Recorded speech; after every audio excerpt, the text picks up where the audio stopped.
Good evening, everyone. We are hosting from the University of Texas Rio Grande Valley, where the 2016 presidential debate will occur. So odds are we probably won't be getting into all the questions, but of course the most important ones for all you American people. So for our Democratic side, we have Mitzi Salinas as our president candidate and Virginia Betancourt as the Republican presidential candidate.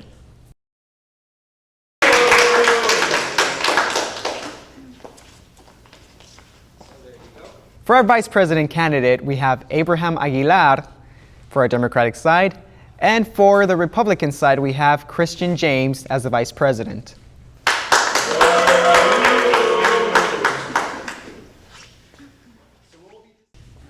So we'll be discussing about the most important issues regarding our current state in the country. So most importantly, we will be talking about foreign policy first. So for our first question goes to the for the Republican side, for Mrs. Virginia Betancourt. What is your stance on nuclear weapons? We need nuclear weapons to protect our citizens. And we don't need like another catastrophe to happen to us, such as the 9/11 attack, or for another foreign invader to come into our land and to put in jeopardy the security of our citizens. So we need we need nuclear weapons, and they're important for our safety. All right. Thank you, Mrs. Betancourt. What about you, Mrs. Salinas? What do you believe in nuclear weapons? Yes, I believe that we should not have nuclear plants.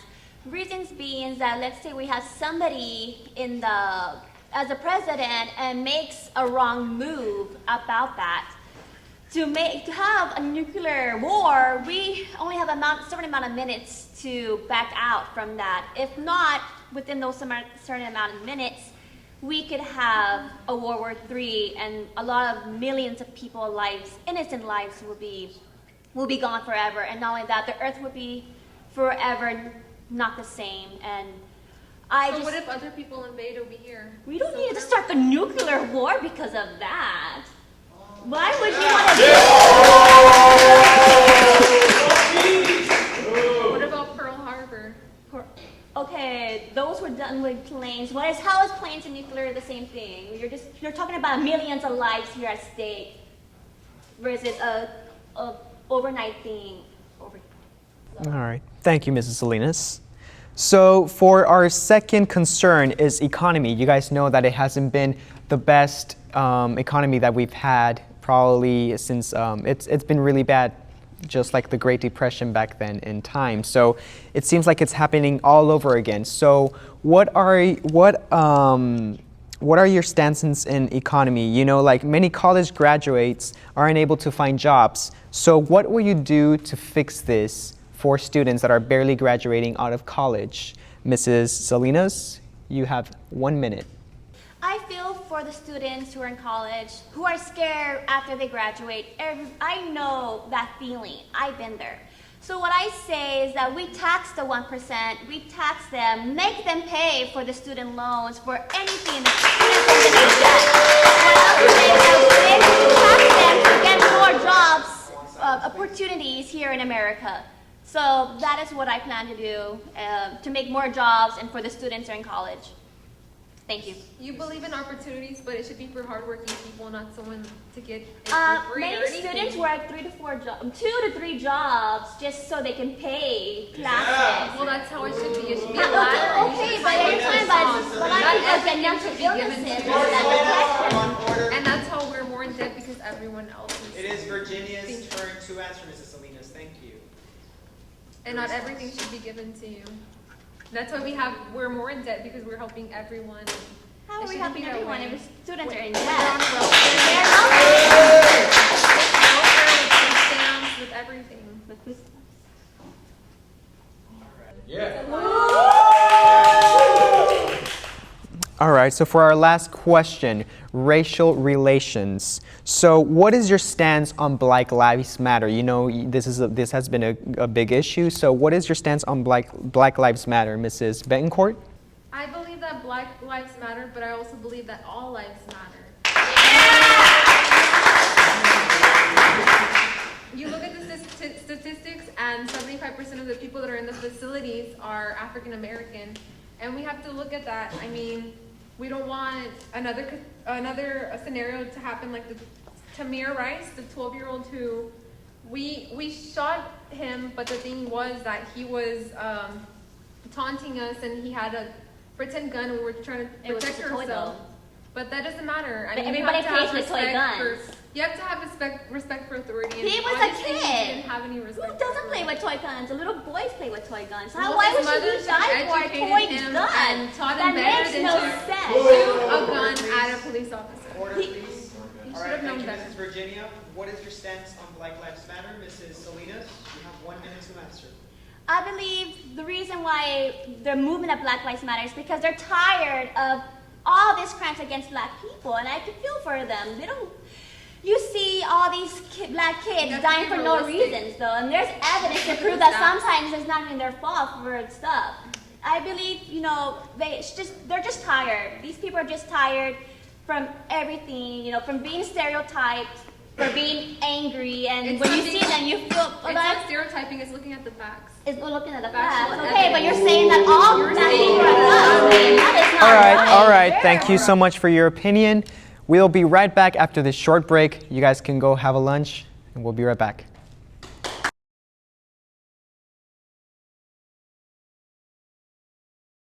Welcome back to the 2016 presidential debate. So to start off this new segment of the presidential debate, we will have audience members asking questions. So for our first audience member, we will have Sara Garcia. Right this way, please. Right here. So go ahead, you can ask your question. Okay, so my question is for candidate James. What makes you a better choice to ensure more jobs for American people?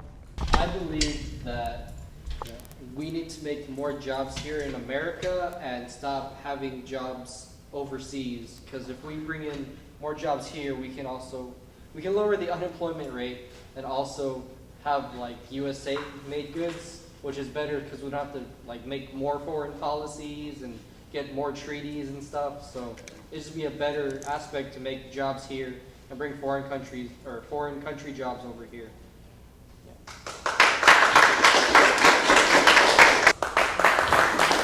Thank you, Mrs. Garcia.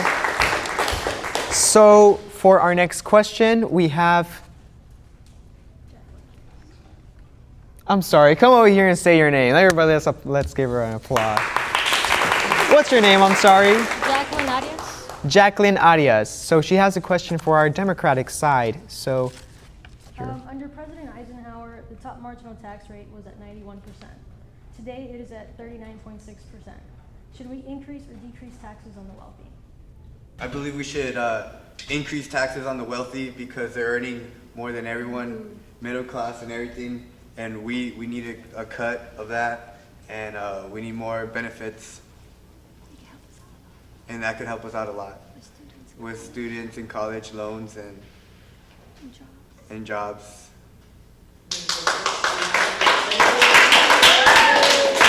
thank you so much. All right, so moving on to our next segment is education. So should education be a federal concern and not just a state concern? Why? Mr. Abraham, you have 1 minute to answer. I believe it should be a state concern because the state controls its citizens, and it should provide history so they could be patriotic to their state and keep it in their state and learn about their state and their jobs and their community. And if you go into a public school, you have to learn about your state because it's a public school and it's for free. So I believe it should be a state concern. What are your stance in this? Mr. James, you have a minute. I believe it should be a federal concern because if you think about it, student loans are done by our government as a whole. So it's not just the state working on student loans. Like, we're getting money from the government. And when someone gets a degree, it makes them a better candidate for a job. So if more people become educated and get a degree, it'll also lower the unemployment rate by at least 2%. So we can have more jobs out there, more people getting jobs, and more people with a better lifestyle of living. All right. Thank you.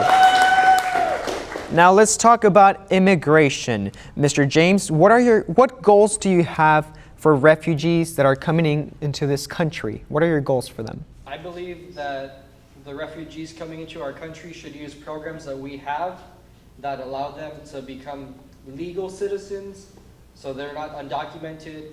They can get their rights after they take certain tests and certain classes. So they can also make a huge impact in our voting for this coming election, if you think about it. But overall, they should just come and let us try to help them by making them legal citizens, or at least getting something like a green card that'll help them go to and from the country of origin.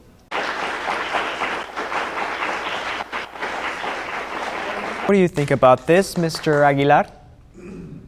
My goals for the refugees is to, if they come in and they need federal help, to give them help like food stamps and school and public education and everything, and help them join the workforce by taking English classes if they need it, so they could be a valuable member of the community, and try to ease them into the American lifestyle. Thank you. Thank you. And for our last question is over the environment. So what steps would you take to implement renewable energy alternatives across the country? Mr. Abraham, you have 1 minute to answer.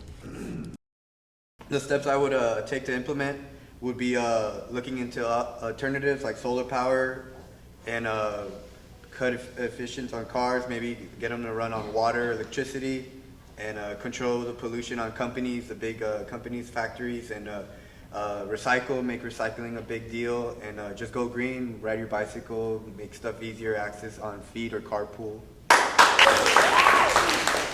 What about you, Mr. James? What is your side on this? I believe that we should make more renewable energy sources. For example, solar powers can be used instead of just regular electricity cables running through houses. So we can have more houses run on solar power. We can even have wind turbines that also help with the production of electricity in case we can't get solar panels to certain places. And I also believe we should tax big companies who pollute to help them try to ease them into coming into the green lifestyle. Well, I think your beliefs are wrong. I think your beliefs are wrong. Oh! Why is that, Mr. Abraham? Because how are you going to do that with the big companies? Yeah, like how you said you want to raise taxes. So if we raise taxes on the big percents like how you want to, we can use something like that and tax big companies who want to pollute and make the world a worse place than it already is. By doing this, I'm implying that we're making bigger companies that don't want to pay taxes at least pay some sort of compensation for what they're doing to destroy the planet. All right, guys. Well, thank you so much. All right, guys. Well, thank you so much for your time. Remember to stay tuned on this next president election, which will occur on November 8th. Make sure to stay tuned and go out and vote. Thank you so much for watching the 2016 presidential debate. Until next year.